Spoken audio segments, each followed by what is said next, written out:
യശയ്യാപ്രവാചകന്റെ പുസ്തകത്തിൽ നിന്നാണ് ഇന്നൊരു ദൂത് കർത്താവ് പറയാൻ പോകുന്നത്. और आज के दिन यशायाह नबी के पुस्तक में से एक संदेश मैं आपको देना चाहूंगा। ചിലര് ഈ പ്രെയർ ലൈനിൽ ജോയിൻ ചെയ്തിട്ട് എന്നോട് പറഞ്ഞു, പാസ്റ്റർ നിങ്ങളുടെ പ്രെയർ ലൈൻ ഞങ്ങൾക്ക് ഭയങ്കര ഇഷ്ടമാണ്. और इस प्रेयर लाइन में ज्वाइन किए हुए कुछ लोगों ने हमसे इस प्रकार कहा कि पास्टर जी आपका ये प्रेयर लाइन हमें काफी अच्छा लगता है, പക്ഷേ ഒത്തിരി സമയം പ്രാർത്ഥനയാണ്. मगर बहुत समय क्या है, अधिक समय आप लोग प्रार्थना करते हो। ഞാൻ പറഞ്ഞു, അതാണ് ഈ നൂറ്റാണ്ടിൽ കർത്താവിന് ആവശ്യം. मैंने उनसे यही कहा है कि इस युग में प्रार्थना करने वाले लोगों को ही परमेश्वर ढूंढ रहा है। നമ്മളൊക്കെ ഒത്തിരി പാടിയവരാണ്, ഒത്തിരി പ്രസംഗിച്ചവരാണ്. हमने बहुत गीत हम सब लोगों ने गाए हैं और अच्छे बहुत ही प्रचार भी हमने किए हैं। ദിവസങ്ങളിൽ നമ്മളെ ദൈവം ഏൽപ്പിച്ച കർത്തവ്യം ജനവും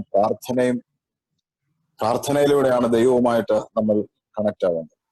मगर इन दिनों में परमेश्वर ने जो जिम्मेदारी सौंपी है वो यही है कि प्रार्थना के द्वारा हम परमेश्वर से जुड़े रहें।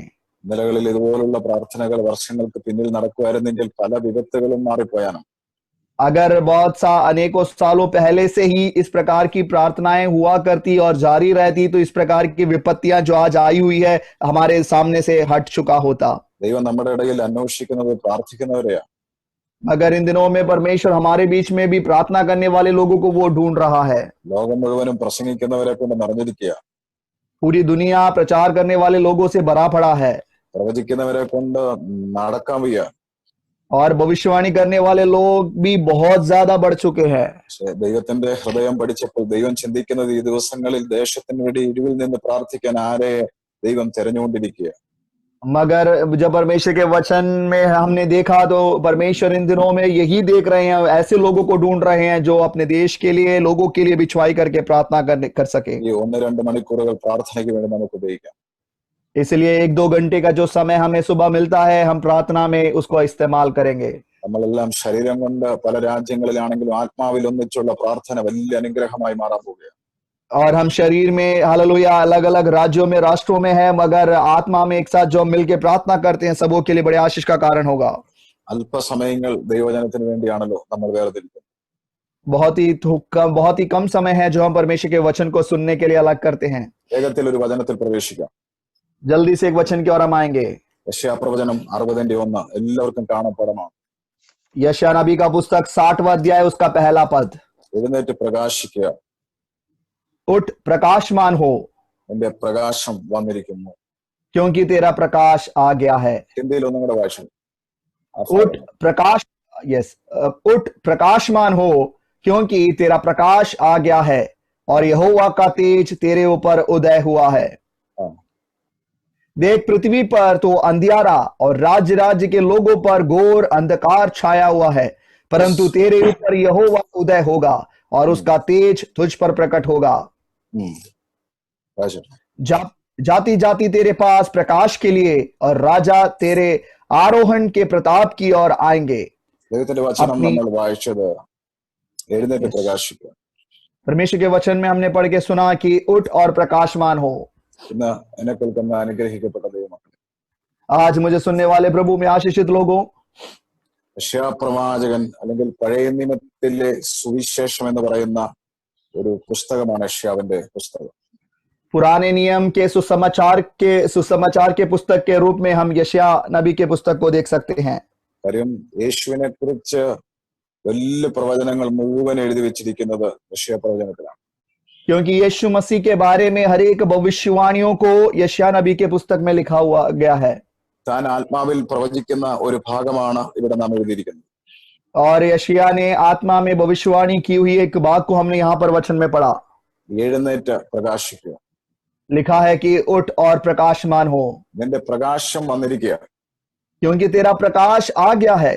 ഈ 2020 ഒക്ടോബർ മാസം 2-ാം തീയതി നിങ്ങളുമായി എന്ത് പങ്കുവെക്കണമെന്ന് ഞാൻ ചോദിക്കുമ്പോൾ പരിശുദ്ധാത്മാവ് ഈ ഒരു വാക്യമാണ് എന്റെ ഹൃദയത്തിൽ തന്നത്. इस 2020 अक्टूबर 2 तारीख को आज सुबह के समय आपसे क्या वचन मैं बोलूं, जब मैंने परमेश्वर की आत्मा से पूछा तो परमेश्वर ने मुझे ये वचन दिया എഴുന്നേറ്റ് പ്രകാശിക്കുക, कि उठो और प्रकाशमान हो। നമ്മുടെ പ്രകാശം വന്നിരിക്കുന്നു, क्योंकि हमारा प्रकाश आ चुका है। നമ്മുടെ പ്രകാശം ഇന്നലെയല്ല വന്നത്, हमारा प्रकाश कल नहीं जो आया है। വരുമെന്നല്ല പറഞ്ഞിരിക്കുന്നത്, വരുമായിരിക്കും എന്നല്ല പറഞ്ഞിരിക്കുന്നത്. ऐसा भी नहीं बोला कि वो आएगा, शायद आने वाला है, ऐसा नहीं कहा। 2018 വർഷങ്ങൾക്ക് പിന്നിൽ അല്ലെങ്കിൽ 2020 വർഷങ്ങൾക്ക് പിന്നിൽ നമ്മുടെ പ്രകാശം വന്നതാണ്. मगर हम जानते हैं 2020 साल पहले हमारा प्रकाश आ चुका है प्रियो। ആമേൻ. ദൈവത്തോടുള്ള സമത്വം മുറുകെ പിടിക്കാതെ വേഷത്തിൽ മനുഷ്യനായി ബേത്ലഹേമിൽ ജനിച്ച യേശുവാണ് നമ്മുടെ പ്രകാശം. देखो मनुष्य हालेलुया अपने परमेश्वर के साथ अपनी तुलना में उस समानता को पकड़े हुए न रहते हुए मनुष्य का रूप धारण करके बेतलेहम में जन्म लिया हुआ यीशु मसीह ही हमारा प्रकाश है। അപ്പോൾ നമ്മുടെ പ്രകാശം നേരത്തെ വന്നതാ. तो इसका मतलब है हमारा प्रकाश बहुत पहले ही आ चुके हैं। അപ്പോൾ പ്രകാശം വന്നിരിക്കുന്നത് കൊണ്ട് ആ പ്രകാശത്തെ ചുമക്കേണ്ട ദൈവത്തിന്റെ മക്കളോട് കർത്താവ് പറയുന്നു, എഴുന്നേറ്റ് പ്രകാശിക്കുക. प्रकाश आ चुका है, अब उसको अपने ऊपर लेने के लिए जो परमेश्वर के लोग हैं उनसे परमेश्वर कहते हैं कि उठो और प्रकाशमान हो। ഇന്ന് ആൾക്കാര് കടന്നും ഇരുന്നുമൊക്കെ പ്രകാശിക്കാൻ ശ്രമിക്കുക. और आजकल लोग बैठते हुए लेटते हुए उस प्रकाश को ढोने की कोशिश कर रहे हैं। ദൈവം പറയുന്നത് എഴുന്നേറ്റ് പ്രകാശിക്കുക. मगर परमेश्वर कहते हैं कि तुम उठो और फिर प्रकाशमान हो। ആ പറയുമ്പോൾ ഭൂമിയുടെ സിറ്റുവേഷൻ എന്താണെന്ന് അവിടെ എഴുതി വെച്ചിട്ടുണ്ട്. देखो वहां पर पृथ्वी की क्या दशा है, क्या अवस्था है, उसके बारे में भी वहां पर लिखा है। നമ്മളോട് ദൈവം പ്രകാശിക്കാൻ പറയുമ്പോൾ നാം നിൽക്കുന്ന ചുറ്റുപാടുകൾ അന്ധകാരം ഭൂമിയെ മൂടിയിരിക്കുക. देखो हालेलुया, जब परमेश्वर हमसे कहते हैं कि तुम प्रकाशित हो तो दूसरे पद में हम देख सकते हैं पूरे पृथ्वी पर अंधियारा छाया हुआ है।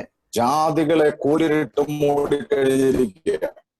देखो राज्य के लोगों पर घोर अंधकार छाया हुआ है। അപ്പോൾ ഈ ദിവസങ്ങളിൽ ഈ യെശയ്യാപ്രവചൻ മുഖാന്തരം ദൈവം നമ്മളോട് എഴുന്നേറ്റ് പ്രകാശിക്കാൻ പറയുമ്പോൾ നമ്മൾക്ക് ചുറ്റുമുള്ള സ്ഥലം മുഴുവൻ അന്ധകാരം കൊണ്ട് നിറഞ്ഞതാണ്.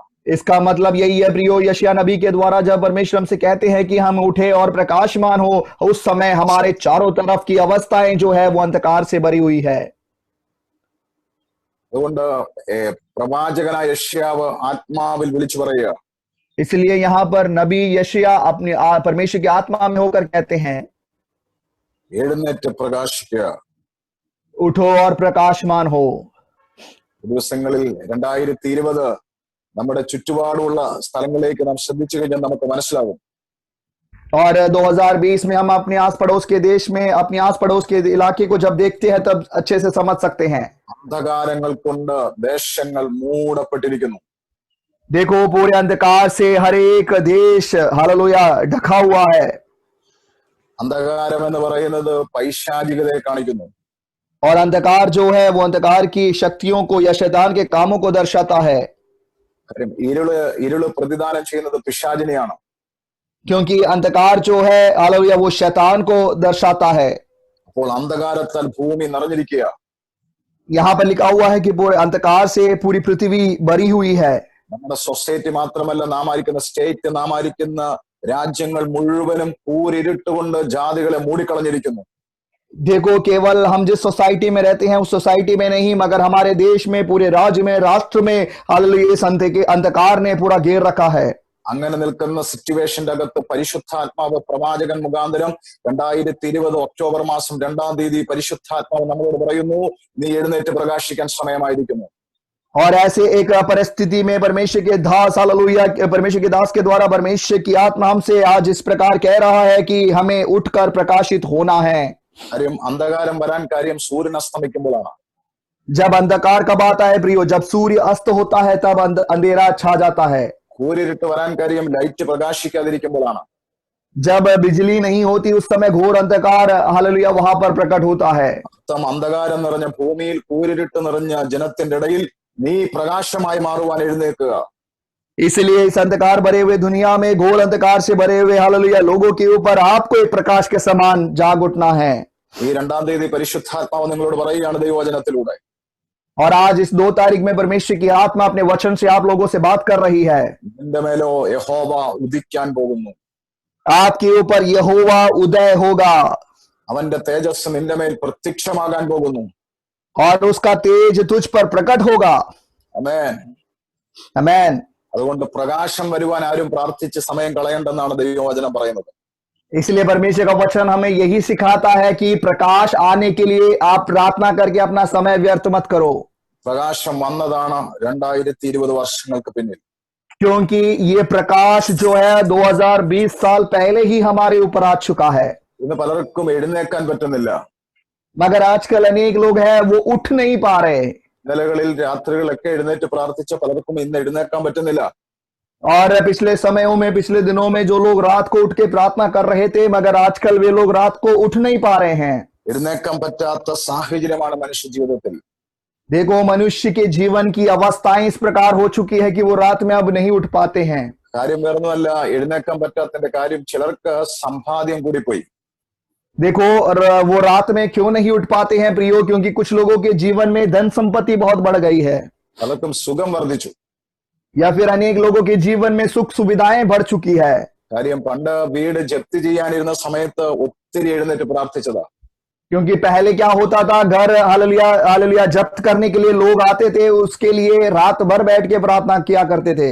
വീട്ടിന്റെ അകത്ത് ആൾക്കാർ രോഗവുമായിട്ട് മല്ലടിച്ച കാലഘട്ടങ്ങൾ ഒത്തിരി എഴുന്നേറ്റ് പ്രാർത്ഥിച്ചവരാ. या फिर उनके घर में जब कोई बीमार हुआ करता था तो उनकी बीमारी से छुटकारा मिलने के लिए रात भर वो जागकर प्रार्थना करते थे। ഇല്ലായ്മയുടെ കാലത്ത് കടക്കാർ വരുന്ന പേടിച്ച് പലരും ഒത്തിരി എഴുന്നേറ്റ് പ്രാർത്ഥിച്ചവരുണ്ട്. जब हालेलुया उनके जीवन में कोई आशीषें नहीं थी, जब हालेलुया कर्जदार हालेलुया कर्ज में डूबे हुए थे, कर्ज लेने के लिए लोग जब आते थे उनके डर से वो रात भर बैठ के प्रार्थना करते थे। പക്ഷെ ഇന്ന് പലരുടെയും സുഖം വർദ്ധിച്ചു. मगर आजकल लोगों की सुख सुविधाएं बढ़ चुकी है। സുഖവും സമ്പാദ്യം വർദ്ധിച്ചപ്പോൾ ചിലർക്ക് എഴുന്നേൽക്കാൻ പറ്റുന്നില്ല. जब सुख सुविधाएं और धन संपत्ति बढ़ गई है अब लोग रात को उठ नहीं पा रहे हैं। അതൊരു തടസ്സമായി പലരുടെയും ജീവിതത്തിൽ മാറി. वो एक रुकावट के समान अनेक लोगों के जीवन में आ चुका है। പ്രിയരെ, ദൈവം തരുന്ന സുഖങ്ങളും ദൈവം തരുന്ന സമ്പാദ്യങ്ങൾ ഒരിക്കലും ദൈവത്തിന് വേണ്ടി എഴുന്നേൽക്കുവാൻ ഒരു തടസ്സമായി മാറരുത്. परमेश्वर के प्रियो, परमेश्वर की दी हुई आशीष, परमेश्वर के द्वारा दी हुई धन संपत्ति आपके जीवन में हालेलुया रात के समय उठने के लिए एक रुकावट ना बनने पाए। ചിലരുടെ ജീവിതത്തിൽ അമിതമായ ക്ഷീണമാണ്. या कुछ लोगों के जीवन में बहुत ज्यादा थकावट है। ക്ഷീണം എല്ലാവർക്കും വരാം. थकावट हर एक लोगों के जीवन में आ सकता है। ക്ഷീണം ഒരളവിന്റെ മുകളിൽ മാറിയാൽ അത് ദൈവത്തോടുള്ള ബന്ധത്തിൽ പ്രാർത്ഥനയ്ക്ക് തടസ്സമാണെങ്കിൽ അതൊരു പൈശാചികതയായിരിക്കും. देखो वो थकावट इतनी ज्यादा आपके जीवन में बढ़ जाए कि हालेलुया आप प्रार्थना भी नहीं कर पाओ तो वो शैतान की ओर से होता है। ആമേൻ. കാര്യം പകൽക്കാലങ്ങൾ രാത്രികാലങ്ങളൊക്കെ ജോലി ചെയ്യുന്നവർക്കൊക്കെ ക്ഷീണം വരാം. क्योंकि सुबह शाम जो लोग काम पे जाते हैं उनके जीवन में थकावट आ सकती है। ക്ഷീണവും നീയും ദൈവവും തമ്മിലുള്ള ബന്ധത്തെ തടസ്സമാകുന്നുണ്ടെങ്കിൽ അതിന്റെ മേൽ ഒരു പൈശാചി ശക്തി ക്രിയേറ്റ് ആകാം. मगर हालेलुया अगर आपके जीवन की थकावट आपकी और परमेश्वर के बीच में एक रुकावट बन रही है तो इसका मतलब है वो शैतान का भी काम उसमें प्रकट होगा। ആമേൻ. യേശുവിന്റെ ശിഷ്യന്മാർ ഒരിക്കൽ പറഞ്ഞു, यीशु के चेलों ने इस प्रकार यीशु से कहा ഞങ്ങൾക്ക് ഭയങ്കര ആഗ്രഹമാണ് രാത്രി പ്രാർത്ഥിക്കാൻ. कि हमें बहुत ही इच्छा है कि हम रात को उठ के प्रार्थना करें। പക്ഷേ ആത്മാവിന് ഒരുക്കമുണ്ട്, ജഡത്തിന് ഭയങ്കര ക്ഷീണമാണ്. देखो आत्मा तो तैयार है मगर शरीर जो है वो कमजोर है, അതുകൊണ്ട് എഴുന്നേക്കാൻ പറ്റുന്നില്ല യേശു. इसलिए रात में हम उठ नहीं पा रहे हैं। യേശു പറഞ്ഞു, നീ പരീക്ഷയിൽ അകപ്പെടും. यीशु ने कहा कि तुम परीक्षाओं में फंस जाओगे।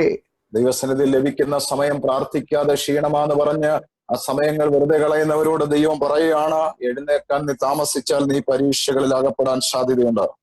जिनको समय मिलने के बावजूद भी जो उठकर प्रार्थना करने के लिए तैयार नहीं है उन लोगों से परमेश्वर की आत्मा कह रही है कि आप लोग परीक्षाओं में फंस सकते हो। ആമേൻ. ചില ജീവിതത്തിൽ തിരക്കാണ് ദൈവത്തിന് വേണ്ടി എഴുന്നേക്കാൻ തടസ്സം. कुछ लोगों के जीवन में काफी वो व्यस्त रहते हैं जिस वजह से वो उठ नहीं पाते हैं। അനാവശ്യ തിരക്കിനെ എടുത്തൊന്ന് വിവേചിക്കണം. और देखो इस व्यस्त अनुभव को बिजी रहना उसको आप जरा परख कर देखें। ആ തിരക്കുകളൊക്കെ അനാവശ്യ കാര്യങ്ങളുടെ മേലുള്ള തിരക്കുകളാണ്. देखो जितना आप व्यस्त बोलते हो कि अच्छे कामों के लिए नहीं मगर फालतू के कामों में ज्यादा व्यस्त रहते हो। ചിലർക്ക് തടസ്സം പാപമാണ്, എഴുന്നേക്കാൻ തടസ്സം. कुछ लोगों के जीवन में पाप है जो उनको उठने से रोकता है। ഈ ദിവസങ്ങളിൽ ദൈവത്തിന്റെ ദൂത് കിടക്കുന്നത് എഴുന്നേറ്റ് പ്രകാശിക്കുക. मगर इन दिनों में परमेश्वर का संदेश हमारे लिए यही है कि उठकर हमें प्रकाशित होना है। രണ്ടായിട്ട് ആ വാക്കിനെ തിരിക്കാം, എഴുന്നേൽക്കുക, പ്രകാശിക്കുക. दो भागों में हम उस वचन को बांटेंगे, सबसे पहला उठना और दूसरा प्रकाशमान होना। എഴുന്നേറ്റാലേ പ്രകാശിക്കാൻ പറ്റൂ. इसका मतलब है अगर हम उठेंगे तो ही हम प्रकाशमान हो पाएंगे। പ്രകാശം വന്നിരിക്കുക, प्रकाश तो पहले ही आ चुका है നീ ഒന്ന് എഴുന്നേറ്റാ മതി. मगर अब आपकी जिम्मेदारी है कि आपको उठना है ദൈവത്തിന്റെ പ്രവൃത്തി നടക്കാൻ. परमेश्वर के कामों को होने के लिए। അപ്പോൾ ചിലരെ നോക്കി പിശാച് ചില വ്യക്തികളെ കുടുംബങ്ങളെ നോക്കി പറയുക, എഴുന്നേൽപ്പിക്കത്തില്ല. कुछ परिवारों को, कुछ व्यक्तियों को देखकर शैतान इस प्रकार कहता है कि मैं इसको उठने नहीं दूंगा, എഴുന്നേറ്റ് പ്രകാശിക്കാൻ ഞാൻ അനുവദിക്കത്തില്ല. मैं उठकर इसको प्रकाशित होने नहीं दूंगा. പക്ഷെ എല്ലാ തടസ്സങ്ങളെയും പൊട്ടിച്ച് രാവിലെ ദൈവം നിന്നെ എഴുന്നേൽപ്പിക്കാൻ പോകുക കർത്താവിന് വേണ്ടി. मगर हर एक रुकावटों को तोड़ते हुए आज के दिन परमेश्वर अपने लिए आपको उठाने जा रहा है. അന്ധകാരം നിറഞ്ഞ ഈ ഭൂമിയിൽ കൂരിരുട്ട് നിറഞ്ഞ ജനത്തിന്റെ ഇടയിൽ നീയും നിന്റെ കുടുംബവും പ്രകാശിക്കാൻ തടസ്സമായി എഴുന്നേൽപ്പിക്കാത്ത സകല തടസ്സങ്ങളെയും ദൈവം പൊട്ടിച്ചു മാറ്റുന്ന സമയമാണ്. और इस हालेलुया पृथ्वी पर जो अंधेरा छाया हुआ है, लोगों पर घोर अंधकार जो छाया हुआ है, उसके बीच में परमेश्वर शैतान जो आपको उठने नहीं देता, उन बंधनों से परमेश्वर आपको बचाकर तोड़कर आपको प्रभु के लिए वो खड़ा करेगा. അപ്പോസ്തല പ്രവൃത്തി 2-ാം അധ്യായം 23-24 എന്താണ് പറയുന്നത്? प्रेरितों के काम 2 अध्याय 23 और 24वें पद में क्या लिखा है? Acts chapter 2 verse 23 and 24 പറയുന്നത് വായിച്ചോട്ടെ, അത് ഹിന്ദിയിൽ തുടങ്ങിക്കോ. प्रेरितों के काम 2 अध्याय उसका 23वां और 24वां पद. उसी यीशु को 24 വായിച്ചാൽ മതി. 24वां पद हम पढ़ेंगे. परंतु उसी को परमेश्वर ने मृत्यु के बंधनों से छुड़ाकर जिलाया, क्योंकि यह अनहोनी था कि वह उसके वंश में रहता. ആമേൻ. ദൈവമോ മരണവാശങ്ങൾ അഴിച്ച് അവനെ ഉയർത്തെഴുന്നേൽപ്പിച്ചു. यहाँ पर लिखा है कि परंतु उसी को परमेश्वर ने मृत्यु के बंधनों से छुड़ाकर जिलाया. ആമേൻ. आमीन. യേശുവിനെ കുറിച്ചാണ് പറയുന്നത്. യേശുവിനെ കുറിച്ചാണ് പറയുന്നത്. यीशु मसीह के बारे में यहाँ पर कहा गया है. ഒരു വെള്ളിയാഴ്ച ദിവസം വൈകുന്നേരം യേശുവിനെ കല്ലറയിലേക്ക് കൊണ്ടുപോയി. एक शुक्रवार के दिन हालेलुया शाम को यीशु मसीह को उस कब्र में रखा गया. ശനി പകൽ രാത്രിയിലെല്ലാം യേശു കല്ലറയിലായിരുന്നു. शनिवार का दिन रात यीशु मसीह उसी कब्र में थे. പിശാചും അവന്റെ സകല സംഘങ്ങളും ചേർന്ന് പറഞ്ഞു, ഇവനെ ഞങ്ങൾ ഉയർത്തെഴുന്നേൽപ്പിക്കത്തില്ല. शैतान ने और उसकी पूरी सेना ने मिलकर इस प्रकार बोला कि हम इसको जी उठने नहीं देंगे. കാര്യം യേശു ഭൂമിയിൽ ഇരുന്ന സമയത്ത് യേശു പറഞ്ഞിരുന്നു, ഞാൻ ഈ മന്ദിരം ഞാൻ 3 ദിവസങ്ങൾ കൊണ്ട് ഉയർത്തുന്ന കാര്യങ്ങൾ പലവട്ടം യേശു ആവർത്തിച്ചിരുന്നു. इसलिए यीशु मसीह जब इस दुनिया में थे, उन्होंने काफी बार इस बात को दोहराया है कि 3 दिन में हालेलुया ये टूटा हुआ मंदिर हालेलुया जी उठेगा. അപ്പോൾ ജോസഫിന്റെ കല്ലറയിൽ ജോസഫ് യേശുവിനെ കൊണ്ടുവച്ചു. यूसुफ ने अपने कब्र में यीशु मसीह के शरीर को रख दिया था. പക്ഷെ അവിടെയുള്ള ആൾക്കാര് അധികാരികളെ കണ്ടിട്ട് വലിയ ഭാരമുള്ള കല്ല് യേശുവിന്റെ കല്ലറയുടെ മുമ്പിൽ ഉരുട്ടി വെച്ചു. तो वहां के लोगों ने हालेलुया इन अधिकारियों को देखकर बहुत बड़े एक पत्थर को हालेलुया यीशु के कब्र के सामने रख दिया था. അത് മാത്രമല്ല അവര് പിലാത്തോസിനോടൊക്കെ പറഞ്ഞു, ഇവൻ ജീവിച്ചിരുന്നപ്പോ പറഞ്ഞതാണ് ഇവൻ ഉയർത്തെഴുന്നേൽക്കും. केवल इतना ही नहीं, उन लोगों ने पिलातुस के पास जाकर बोला कि यीशु जब जिंदा था तब उसने बोला है कि ये तीसरे दिन जी उठेगा. അപ്പം അവര് റോമൻ എംപീരിയ മുദ്രകൾ കൊണ്ട് കല്ലറയെ മുദ്രവെച്ചു.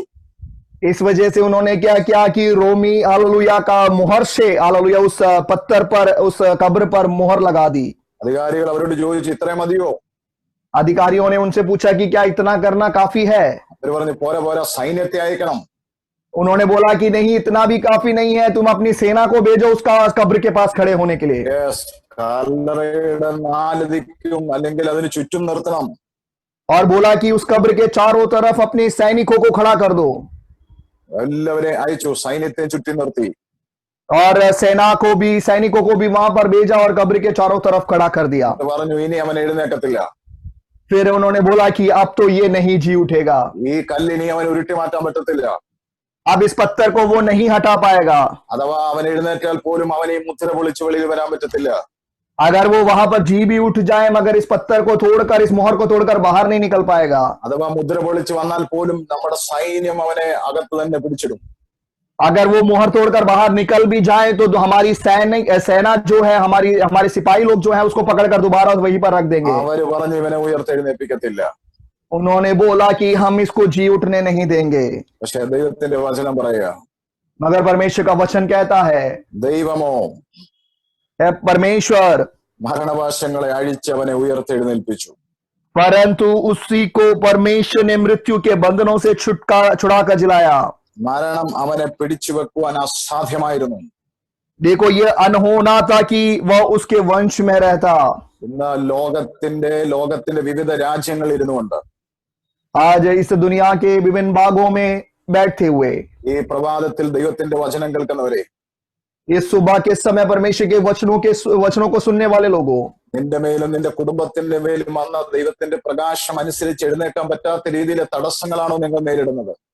और आपके ऊपर आई हुई, आपके परिवार के ऊपर आई परमेश्वर के प्रकाश के अनुसार आप जो उठ नहीं पा रहे हो, वो रुकावटों का आप सामना कर रहे हैं। പാരമ്പര്യ ശക്തികളും മന്ത്രവാദ ശക്തികളും പൈശാചിക മേഖലകളും ചേർന്ന് പറയാണോ നിന്നെ എഴുന്നേൽപ്പിക്കത്തില്ലെന്ന്? परंपरागत शक्तियां, जादू टोने की शक्तियां, पूजा पाठ की शक्तियां, सब अंधकार की शक्तियां मिलकर बोलती है कि मैं तुम्हें उठने नहीं दूंगा। പക്ഷെ ഇന്ന് സകല വെല്ലുവിളികളെ പൊളിച്ച് കർത്താവ് നിന്നെ എഴുന്നേൽപ്പിക്കാൻ പോകുകയാ. मगर हर एक चुनौतियों को तोड़ते हुए परमेश्वर आज आपको उठाने जा रहा है। ദൈവത്തിന്റെ പരിശുദ്ധാത്മാവിനെ പിതാവ് കല്ലറയുടെ മേലേക്ക് അന്ന് രാത്രി അയച്ചു. और परमेश्वर ने हालेलुया, पिता परमेश्वर ने अपनी हालेलुया आत्मा को उस कब्र के ऊपर उस दिन रात को भेजा। കല്ലറയ്ക്കകത്ത് മരിച്ചു കിടക്കുന്ന തന്റെ പുത്രന്റെ മേലേക്ക് പരിശുദ്ധാത്മാവ് വ്യാപരിക്കാൻ തുടങ്ങി. और हालेलुया उस कब्र में रखे हुए अपने पुत्र यीशु मसीह के अंदर पवित्र आत्मा काम करने लगा। എല്ലാ മരണപാശങ്ങളും പൊളിഞ്ഞു വീഴാൻ തുടങ്ങി. हर एक मृत्यु के बंधन टूटने लगे। ഈ 2-ാം തീയതി രാവിലെ ദൈവവചനം ഞാൻ പ്രസംഗിക്കുമ്പോൾ ഞാൻ കാണുന്ന ചില ശരീരങ്ങളുടെ മേൽ ദൈവശക്തി വ്യാപരിക്കുക. और इस 2020 के हालेलुया अक्टूबर 2 तारीख में मैं देख रहा हूं कि कुछ लोगों के शरीरों में से वो बंधन टूट रहा है। നീയും നിന്റെ കുടുംബവും എഴുന്നേക്കാൻ തടസ്സമായി പിശാച് വെച്ച എല്ലാ മുഖങ്ങളും എല്ലാ പാശങ്ങളും ഈ രാവിലെ പരിശുദ്ധാത്മാവിന്റെ ശക്തിയാൽ തകർന്നു മാറും. आपको और आपके परिवार को जो उठने ना देते हुए आपके ऊपर रखे हुए हर एक जुओं को, हर एक बंधनों को परमेश्वर की आत्मा जो तोड़ रहा है। മരണത്തിന് അവനെ പിടിച്ചു വെക്കാൻ അസാധ്യമായി മാറി. देखो ये अनहोना हो गया कि मृत्यु उसको पकड़े रखे। പാരമ്പര്യ ശക്തികൾക്ക് നിന്നെ ഇനി പിടിച്ചു വെക്കാൻ പറ്റില്ല. परंपरागत की शक्तियां अब आपको और नहीं पकड़ के रख पाएगी। കാര്യം അവയുടെ ശക്തിയെ വെട്ടിമാറ്റുന്ന പരിശുദ്ധാത്മാവ് ഈ രാവിലെ ഇറങ്ങി നിൽക്കുക. क्योंकि उस अंधकार की शक्तियों को काटने के लिए परमेश्वर की आत्मा आज उतर कर आया हुआ है। മന്ത്രവാദ ശക്തികൾക്കോ ആഭിചാര ശക്തികൾക്കൊന്നും നിന്നെ ഇനി ഒതുക്കാൻ പറ്റില്ല. जादू टोने की शक्तियां ना पूजा पाठ की शक्तियां अब और अधिक आपको दबा पाएगी। ദേശത്തിന്റെ ആധിപത്യങ്ങൾക്ക് ഒതുക്കാൻ പറ്റാത്ത പരിശുദ്ധാത്മാവ് കല്ലറയുടെ മേൽ പരിവർത്തിച്ചതുപോലെ ചില വ്യക്തികളിൽ ചില കുടുംബങ്ങളിൽ രാവിലെ प्रवर्तिക്കുന്നത് പരിശുദ്ധാത്മാവ് കാണിക്കുന്നു. ജീസസ്. और हालेलुया परमेश्वर की आत्मा मुझे दिखा रही है जिस प्रकार उस कब्र के अंदर परमेश्वर की आत्मा ने काम किया, वैसे ही आज सुबह के समय कुछ परिवारों में परमेश्वर की आत्मा काम कर रहा है। അപ്പോസ്തല പ്രവൃത്തി 2:24 പറയുന്ന പോലെ അവനെ ദൈവം ഉയർത്തെഴുന്നേൽപ്പിച്ചു. और प्रेरितों के काम 2:24 में जिस प्रकार वचन कहता है कि परमेश्वर ने उसको जिला दिया। ദൈവം നിന്നെ ഈ രാവിലെ ഉയർത്തെഴുന്നേൽപ്പിക്കാൻ പോകുകയാ. आज आपको भी परमेश्वर जिलाने जा रहा है। വിശ്വസിക്കുന്നവർ ആമേൻ പറഞ്ഞു തുടങ്ങിയാട്ടെ. विश्वास करने वाले लोग परमेश्वर की स्तुति करना शुरू करें। എഴുന്നേൽക്കാൻ പറ്റാതെ നിന്നെ ബന്ധിച്ച വിഷയങ്ങൾ, और आप उठ नहीं पाते हो इस प्रकार बांधे हुए हर एक विषय, എഴുന്നേൽക്കാൻ പറ്റാതെ നിന്റെ കുടുംബത്തെ ബന്ധിച്ച വിഷയങ്ങൾ, और उठ नहीं पाते हो इस प्रकार आपके परिवार को बांधे हुए विषय, അത് എന്ത് തന്നെയാണെങ്കിലും वो जो कुछ भी क्यों ना हो, പിശാചിന്റെ പ്രവൃത്തികളെ അഴിപ്പാൻ പ്രത്യക്ഷനായ യേശുവിന്റെ നാമത്തിൽ അത് അഴിഞ്ഞു തുടങ്ങിയിരിക്കുന്നു. हालेलुया शैतान के कामों को खोलने के लिए, उसको नाश करने के लिए प्रकट हुए उस यीशु के नाम में वो खुलना शुरू हो चुका है। മൈൻഡിനോട് സോളിനോട് ബോഡിയോട് ഫൈറ്റ് ചെയ്യുന്ന സകല വിഷയങ്ങളുടെ മേലും ദൈവാത്മാവ് ഈ രാവിലെ ഇടപെടുന്നു. आपके शरीर प्राण आत्मा से लड़ने वाले हर एक अंधकार की शक्तियों के विरुद्ध परमेश्वर आज काम कर रहा ഈ है। രാവിലെ ഞാൻ കാണുന്ന കാഴ്ച ചിലര് ഉയർത്തെഴുന്നേൽക്കാൻ പോകുകയാണ്. आज सुबह के समय मैं देख रहा हूं कि कुछ लोग जी उठने जा रहे हैं। മരിച്ച അവസ്ഥകളിൽ നിന്ന് ചിലർ ഉയർക്കാൻ പോകുക യേശുവിന്റെ നാമത്തിൽ. मरे हुए उस अनुभव में से लोग जी उठने जा रहे हैं। മരവിച്ച അനുഭവങ്ങളിൽ നിന്ന് ചിലർ ഉയർക്കാൻ പോകുക യേശുവിന്റെ നാമത്തിൽ. हालेलुया उस सूखे हुए अनुभव में से लोग जी उठने जा रहे हैं। നിന്നെ പിടിച്ചു വെക്കാൻ ഒന്നിനും പറ്റാത്ത രീതിയിൽ എല്ലാം ദൈവത്തിന്റെ പ്രവൃത്തി നടക്കാൻ പോകുന്നു. देखो अब आपको और कोई नहीं पकड़ के रख पाएगा, आपको दबाकर कोई नहीं रख पाएगा, इस प्रकार परमेश्वर का काम प्रकट हो रहा है। ആമേൻ. ആ ദിവസം യേശുവിന്റെ കല്ലറയിൽ വ്യാപരിച്ച അതേ പരിശുദ്ധാത്മാവ് ഈ രാവിലെ വ്യാപരിക്കുന്നു. उस दिन हालेलुया उसके परमेश्वर के यीशु मसीह के खबर में हालेलुया छलन हुई, वो परमेश्वर की आत्मा आज आपके ऊपर छलन प्रकट करने जा रहा है। ആമേൻ. ജീസസ്. आमेन जीसस। യേശുവിനെ ഉയർത്തെഴുന്നേൽപ്പിച്ചു. यीशु मसीह को उस परमेश्वर की आत्मा ने जिलाया। ചില നിമിഷങ്ങൾ കഴിഞ്ഞപ്പോൾ कुछ समय के बाद അവിടെ മത്സരക്കാരത്തി മറിയ വന്നു. वहां पर मगदलिनी मरियम आती है, അവിടെ ശലോമി വന്നു. वहां पर शलोमी आती है, മറ്റേ മറിയ എന്ന് പറയുന്ന ആ സ്ത്രീ അവിടെ വന്നു. और दूसरी मरियम के नाम से जाने जाने वाली वो मरियम भी या वो स्त्री भी आती है। അവർ വന്നപ്പോൾ കല്ലറയുടെ കല്ലുരുണ്ട് മാറിക്കിടക്കുന്നു. जब वे वहां पर पहुंचे तो देखा कि उस कब्र में से पत्थर हटा हुआ है। 2 ദൂതന്മാർ അപ്പുറയും ഇപ്പുറയും നിൽക്കുന്നു. 2 स्वर्गदूत एक दोनों तरफ खड़े हुए हैं। അപ്പോൾ അവര് ഇവരോട് പറഞ്ഞു, उन्होंने इनसे कहा നിങ്ങൾ ആരെയായി രാവിലെ അന്വേഷിക്കുന്നത്? कि सुबह सुबह तुम किसकी खोज कर रहे हो? ഞങ്ങൾ ഞങ്ങളുടെ യേശുവിനെ. उन्होंने बोला कि हम अपने यीशु को ढूंढ रहे हैं. അവര് പറഞ്ഞൊരു വാക്കുണ്ട്, उन्होंने एक शब्द इस प्रकार बोला, അവൻ ഉയർത്തെഴുന്നേറ്റിരിക്കുന്നു, वो तो जी उठा है, അവൻ ഇവിടെ ഇല്ല. वो यहां पर अब नहीं है. സ്തോത്രം പറ. हालेलुया बोले. ഈ രാവിലെ നിന്റെ സാക്ഷ്യം മാറാൻ പോകുകയാ. आज के दिन आपकी गवाही बदलने जा रही है. നിന്നെ പലരും അന്വേഷിക്കുന്നത് കല്ലറയിലാ. अनेक लोग आपको उस कब्र में ढूंढ रहे हैं, കാര്യം വെള്ളിയാഴ്ച രാത്രി അവര് കണ്ടത് നിന്നെ കല്ലറയ്ക്കകത്ത് കയറ്റുന്നതാ. क्योंकि शुक्रवार की रात उन्होंने देखा था कि आपको खबर में रख दिया गया था. പക്ഷേ ഇന്നലെ നിന്നെ അവർ കണ്ടെടുത്ത് ഇന്ന് നിന്നെ കാണത്തില്ല യേശുവിന്റെ നാമത്തിൽ. कल तक जो लोग आपको जहां देखते थे, अब आज आप वहां पर नहीं मिलोगे. അല്ലയോ, വെള്ളിയാഴ്ച അവര് കണ്ടത് ഇവനെ കല്ലറയിൽ വെക്കുന്നതാ. शुक्रवार के दिन उन्होंने देखा था कि इसको कब्र में रखा जा रहा है. അവര് ചിന്തിച്ചത് ഞായറാഴ്ച രാവിലെയും അവൻ കല്ലറയിൽ കാണും. इन्होंने सोचा था कि रविवार के सुबह भी वो कब्र में ही होगा. പക്ഷെ ദൈവത്തിന്റെ ആത്മാവ് ദൂതന്മാരെ കൊണ്ട് പുതിയ സാക്ഷ്യം പറയിപ്പിച്ച് അവൻ ഇവിടെ ഇല്ല കേട്ടോ. मगर स्वर्गदूतों के द्वारा परमेश्वर ने उनसे नई गवाहियों को बुलवाया कि अब यीशु यहाँ पर नहीं है. അവൻ ഉയർത്തെഴുന്നേറ്റു.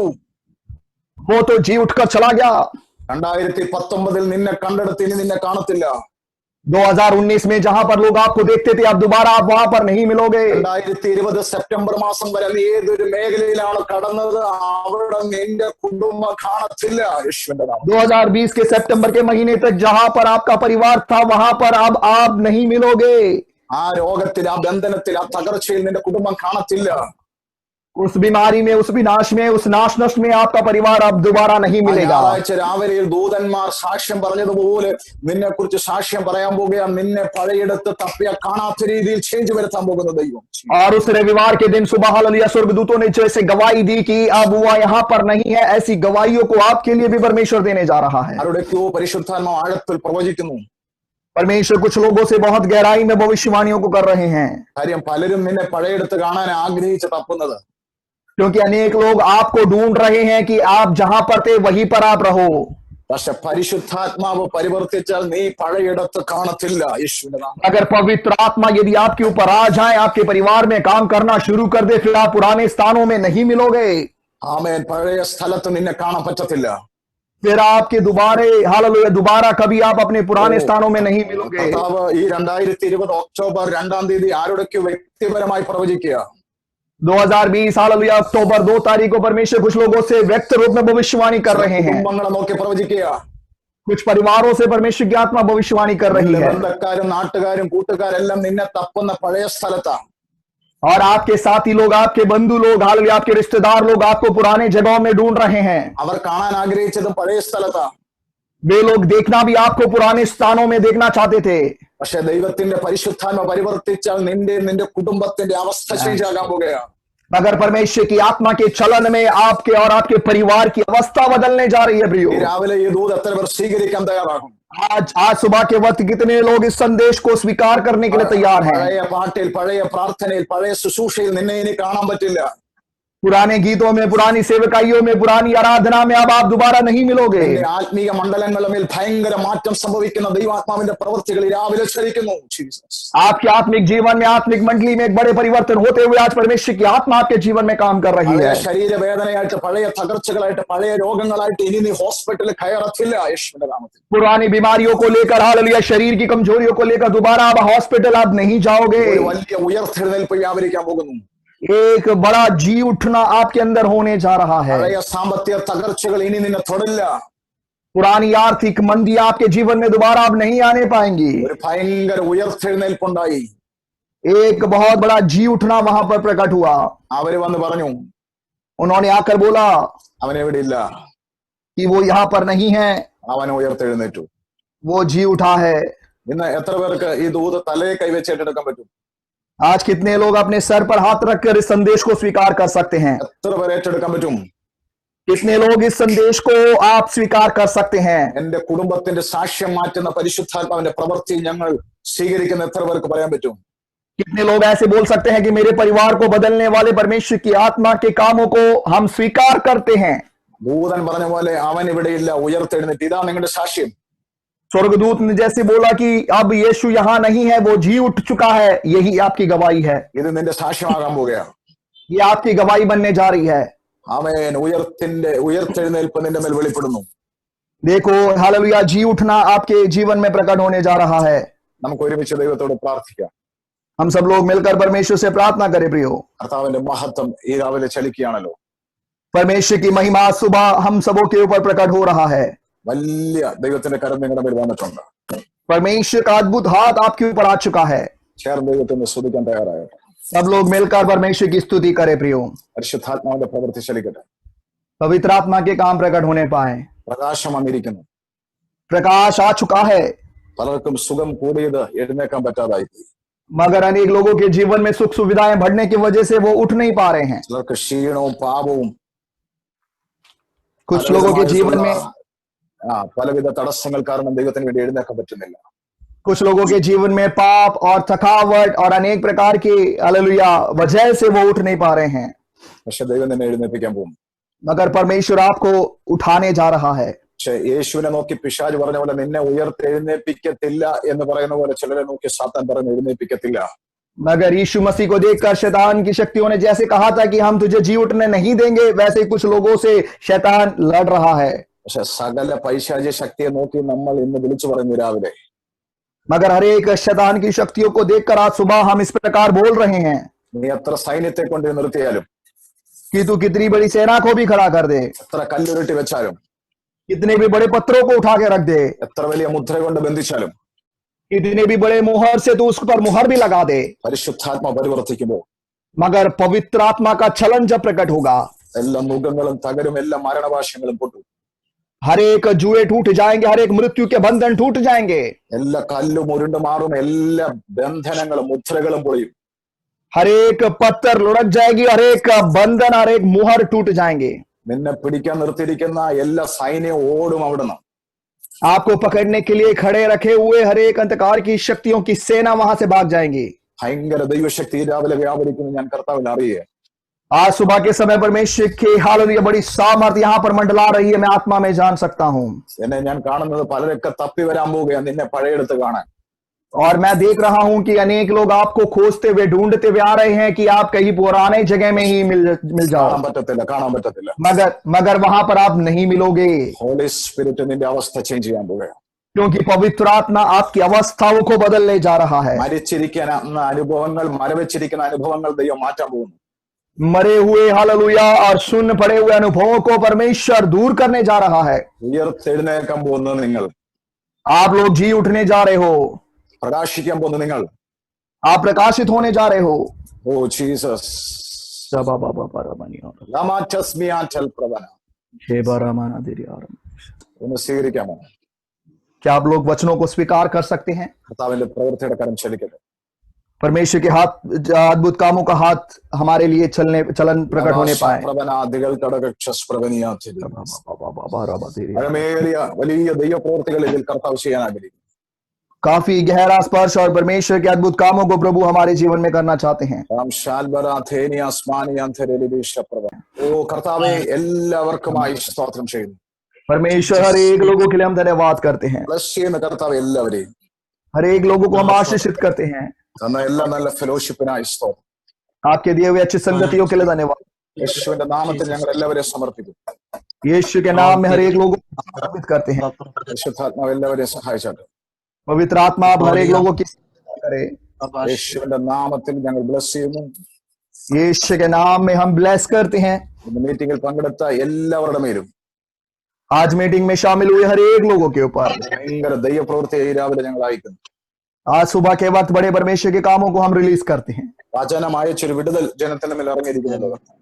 वचन को बेचकर एक छुटकारा प्रभु ने लोगों को दे दिया, इसके लिए धन्यवाद करते हैं। മഹത്വം അങ്ങേക്ക് യേശുവിന്റെ നാമത്തിൽ തന്നെ. ആമേൻ. महिमा आपको मिले, सब कुछ यीशु के नाम में।